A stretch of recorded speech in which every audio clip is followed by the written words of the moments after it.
السلام علیکم. ہمارے چینل بیا اور مالا پر خوش آمدید. اگر آپ ہمارے اس چینل پر پہلی دفعہ آئے ہیں یا آپ نے ابھی تک سبسکرائب نہیں کیا تو بیا اور مالا کو سبسکرائب کرنا اور بیل آئیکن پریس کرنا ہرگز نہ بھولیں. نازیہ میری بچپن کی دوست تھی. ہم 8ویں میں تھے کہ ابو نے گاؤں سے شہر میں سکونت اختیار کر لی اور یوں ہم جدا ہو گئے. بی اے کے بعد میری شادی ہو گئی. بیاہ کر میں پنڈی چلی گئی اور مجھے اس کی کچھ خبر نہ رہی. دوبارہ اس کے گاؤں جانا نہ ہو سکا کیونکہ ابو نے وہاں اپنی جائیداد بھی فروخت کر دی تھی. وقت گزرتا رہا یہاں تک کہ 10 برس بیت گئے. مجھے اب بھی اکثر نازیہ یاد آتی تھی. اس جیسی مخلص اور پیار کرنے والی دوست کم ہی کسی کو ملتی ہے. نازیہ کی سب سے بڑی خصوصیت یہ تھی کہ وہ سچ بولتی تھی اور جس بات کو ٹھیک سمجھتی اس پہ ڈٹ جاتی تھی. وہ بہت صاف کو تھی اور یہی اس کی بڑی خرابی مانی جاتی تھی جس باعث لوگ اسے منہ پھٹ بھی کہتے. لیکن ایک عادت جو مجھے اس میں بالکل پسند نہیں تھی وہ یہ کہ وہ ہر اچھی طرح سے پہلی دفعہ ملنے والے پر ہی جلد اعتبار کر لیتی اور جو دل میں ہوتا سب کہہ ڈالتی. اور یوں آج نادیہ سے بچھڑے مجھے کئی سال ہو چکے تھے کہ قدرت نے ہمیں پھر سے ملا دیا. ہوا یوں کہ اس روز میں اپنے بیٹے شہراز کو اسکول داخل کرانے گئی. وہاں اچانک مجھے نازیہ مل گئی. وہ اسٹاف روم سے نکل رہی تھی. مجھے دیکھ کے ٹھٹک گئی جیسے کہ اسے اپنی آنکھوں پہ یقین آ رہا ہو. لمحہ بھر بعد دوڑ کے وہ مجھ سے لپٹ گئی. زاہدہ یہ تم ہو؟ اوہ یقین نہیں آتا کہ تم کبھی اس طرح مجھے مل جاؤ گی. تم کتنی یاد آتی تھی میں تمہیں بتا نہیں سکتی. میں نے اپنے بیٹے شہراز کا ہاتھ پکڑ رکھا تھا. داخلے کے لیے آئی ہو؟ ہاں یہ اسکول قریب ہے نا. دونوں بڑے بچے تو دوسرے اسکول جاتے ہیں. یہ بھی چھوٹا ہے تو ہم نے سوچا فی الحال نزدیک کے اسکول میں ہی داخل کرا دیتے ہیں. لانے لے جانے میں بھی آسانی رہے گی. یہ سن کے نازیہ مجھے پرنسپل کے کمرے میں لے آئے اور یوں جھٹ پٹ شہراز کا داخلہ ہو گیا. میں اس سے دوبارہ ملنے کا وعدہ لے آئی اور میں نے اسے اپنے گھر کا ایڈریس بھی سمجھا دیا اور فون نمبر بھی دے دیا. 4 روز بعد جب کہ چھٹی تھی وہ میرے گھر آ گئی. ہم نے خوب باتیں کی لیکن جب میں نے اس سے شادی کے بارے میں پوچھا تو جانے کیوں وہ ایک ٹھنڈی آہ بھر کے خاموش ہو گئی. میں نے اصرار کیا بتاؤ تو صحیح تم نے شادی کیوں نہیں کی اور تم اس قدر افسردہ کیوں ہو؟ کیا تم مجھے اپنی دوست نہیں سمجھتی جو مجھ سے چھپا رہی ہو؟ اس پہ وہ بولی زاہدہ مت پوچھو. میرے دل کو وہ روک لگا ہے کہ جی رہی ہوں بس بیان کرنے کی تاب نہیں ہے. لیکن تم پہ مجھے پورا اعتبار ہے. اسے تمہیں بتا کر آج میں اپنے دل کا بوجھ بھی ہلکا کر لوں گی. پھر وہ بولی تمہارے جان کے بعد میرے حالات نے عجب موڑ لے لیا. پہلے تو ہم اکٹھے اسکول آتے جاتے تھے. تم روز میرے گھر سے اپنی گاڑی میں مجھے پک کر لیتی اور واپسی پہ ڈراپ کر دیتی. تمہارے جاتے ہی یہ مسئلہ اٹھ کھڑا ہوا کہ اب میں اسکول میں کیسے جایا کروں گی. ملازمت کی وجہ سے ابو خود چھوڑنے نہیں جا سکتے تھے اور بھائی بھی اپنے کام پہ جاتے تھے. تم تو جانتی ہو ابو کتنی معمولی تنخواہ پہ کام کرتے تھے. وہ میرے لیے کوئی سواری کا انتظام بھی نہیں کر سکتے تھے. ایسے میں بڑی مشکلات پڑی. انہی دنوں ہمارے علاقے میں ایک نیا گھرانہ آباد ہوا جن کا بیٹا اپنی ویگن چلاتا تھا. محلے کے اور بچوں کو بھی اسکول جانے میں دقت ہوتی تھی تو اس کی سواری کا استعمال کرنے لگے کیونکہ ہمارا گھر مضافاتی علاقے میں تھا جہاں کہیں بھی جانے کے لیے سواری آسانی سے دستیاب نہ تھی. تبھی محلے والوں نے روز روز کی اس تکلیف کا یہ حل نکالا کہ وین چلانے والے سے بات کی. یوں اس کے ساتھ ماہانہ کرائے پہ اسکول کے بچوں کے لیے مل جل کر وین کروا لی گئی. اور جو شخص وہ وین چلاتا تھا اس کا نام اقبال تھا. تب اس کی عمر یہی کوئی 25-30 کے قریب تھی لیکن ابھی تک وہ غیر شادی شدہ تھا. ہمارے علاقے اور گرد و نواح کے تقریباً تمام بچے اقبال کی ویگن میں ہی اسکول آنے جانے لگے. میں بھی انہی کے ساتھ جانے لگی. اقبال جو کہ محلے دار تھا لہٰذا سبھی کے والدین اس پہ اعتبار کرتے تھے. وہ لگتا بھی شریف آدمی تھا. باقی سارے بچوں سے میں عمر میں ذرا بڑی تھی، لہٰذا آگے والی سیٹ پہ بیٹھتی تھی، کیونکہ پیچھے چھوٹے بچوں کا ہڑبوم اور شور شرابہ مچا رہتا تھا۔ تم تو جانتی ہو نا کہ میرا گھر جاتے ہوئے پہلے اور واپسی میں بھی سب سے آخر میں آتا تھا۔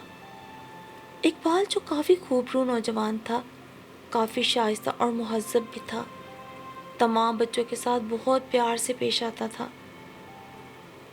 تمام راستے وہ خاموش رہتا، مجھ سے بالکل بھی بات نہ کرتا، البتہ میرے ابو سے ملتا تو بہت ادب سے پیش آتا، وہ ان کا بے حد احترام کرتا۔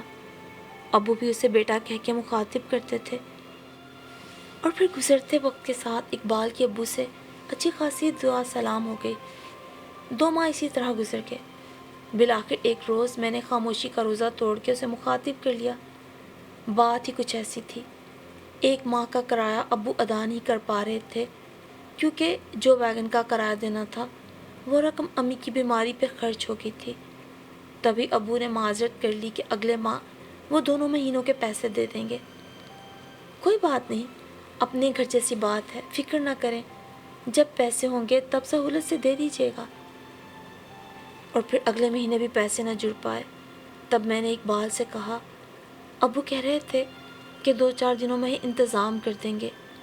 تو وہ بولا، آپ بالکل فکر نہ کرو، اس میں کوئی پریشانی کی بات نہیں، میں نے تو پیسے مانگے بھی نہیں، تو آپ لوگ کیوں پریشان ہو رہے ہیں؟ پھر ہم نے ایک بار بات کر لی تو بس پھر جو شرم و حیا تھی وہ جاتی رہی۔ اب جب سب بچے اتر جاتے اور میں آخر میں رہ جاتی، اقبال خود مجھ سے مخاطب ہوتا اور میرے گھریلو حالات کے بارے میں پوچھتا رہتا۔ میں بھی اس سے کچھ نہ چھپا پائی۔ تم تو جانتی ہو میں کتنی جلدی دوسروں پہ اعتبار کر لیتی ہوں، بس یوں ہی اس پہ بھی اعتبار کرنے لگی۔ میں نے اسے سب بتا دیا کہ ابو بڑی مشکل سے مہینے کا خرچ پورا کرتے ہیں، یہ بھی کہ ان کی تنخواہ بہت کم ہے، بھائی بھی ابھی پڑھ رہا ہے، امی بیمار رہتی ہیں، ہم لوگ بڑی تنگی سے زندگی بسر کر رہے ہیں، وغیرہ وغیرہ۔ اس پہ وہ کہتا، آپ پریشان نہ ہو، میں تو یہی چاہتا ہوں کہ میں آپ سے پیسے نہ لوں، آخر کو محلے داری ہے، کچھ تو حقوق ہوتے ہیں، ہمارا بھی فرض بنتا ہے۔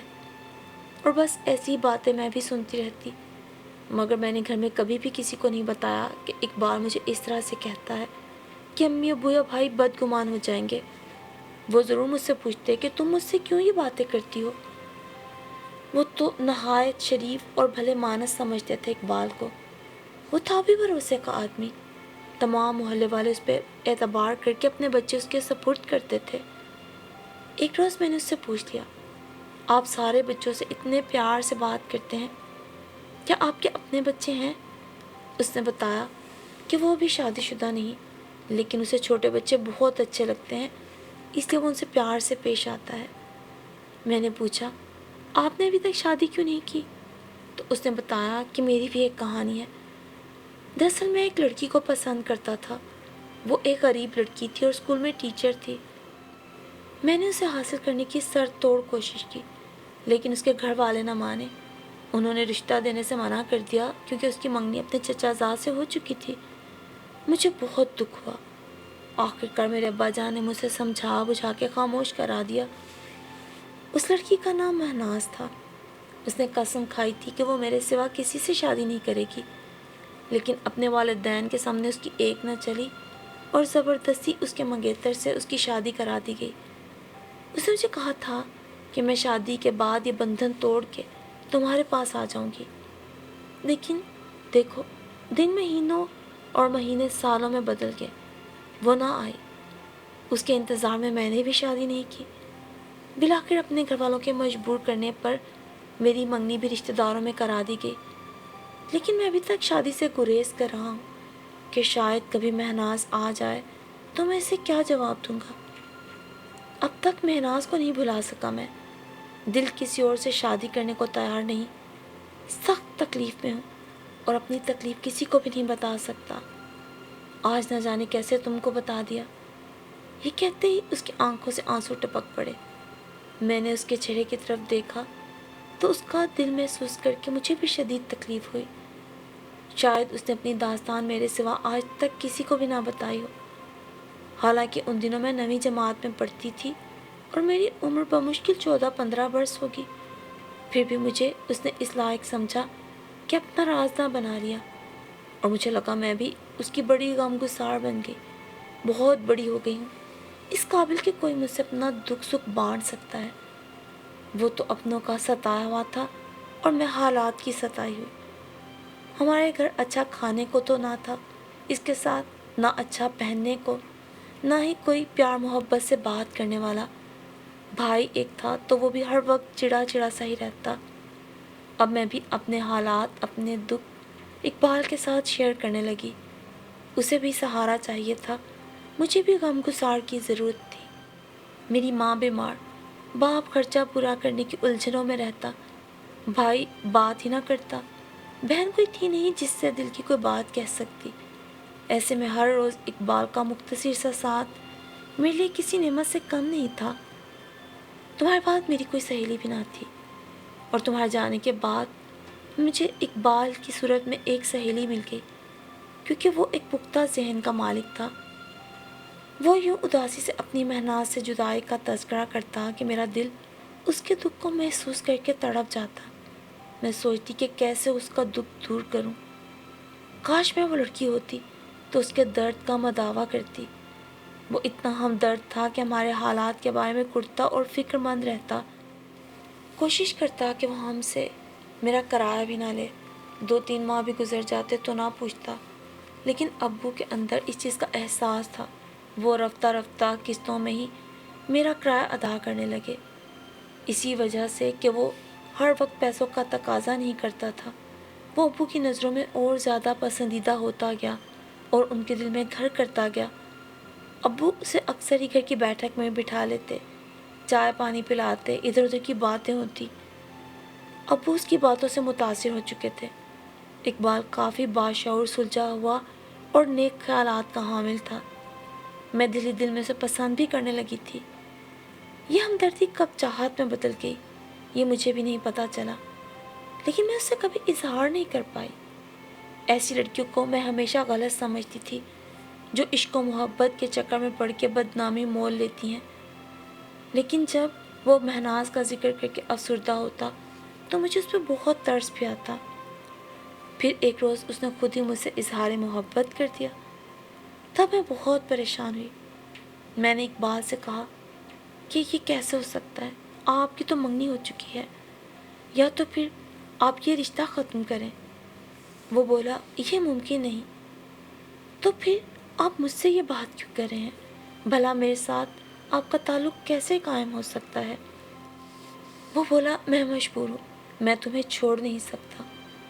تب میرے ناپختہ ذہن میں یہی خیال آیا کہ پہلے وہ مجھ سے شادی کر لے، پھر اپنی منگیتر سے۔ اگر وہ میرے لیے رشتہ لائے گا تو میرے گھر والے مان جائیں گے، اس کا مجھے پکا یقین تھا۔ میں نے اسے یہ کہا کہ وہ یہی بتائے کہ اس نے اپنی منگنی ختم کر دی ہے، میرے ابو اسے پسند کرتے ہیں۔ اس پر اس نے مجھے تسلی دی کہ وہ ایسا ہی کرے گا۔ 10ویں جماعت کے پرچے ہونے والے تھے۔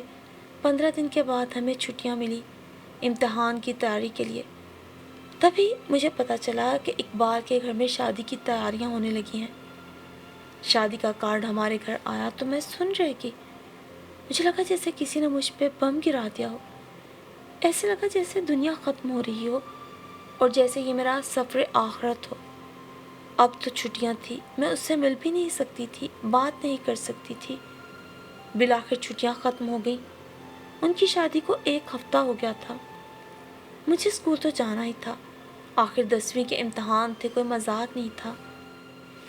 پہلے روز جب سب بچے اتر گئے اور میں اکیلی رہ گئی تو وہ بولا سنو نازیہ، مجھے اپنی بیوی بالکل پسند نہیں، یہ شادی زبردستی ہوئی ہے، میرا اس کے ساتھ گزارا مشکل ہے، تم دیکھنا 2-3 ماہ میں میں اسے طلاق دے دوں گا، پھر ہم شادی کر لیں گے، بس تم راضی ہو جاؤ۔ میں کیا کہتی، خاموشی سے اتر گئی۔ امتحانات کے دن تھے اور میں نے بھی بمشکل ہی امتحانات دیے۔ آخری پرچے کے دن جب میں ویگن میں بیٹھی تھی، میرا دل رو رہا تھا، چہرہ اترا ہوا تھا اور آنکھیں نم تھیں۔ اس نے نظر بھر کے میری جانب دیکھا۔ آج کم بچے تھے، انہیں اتار کر اس نے اپنی ویگن ایک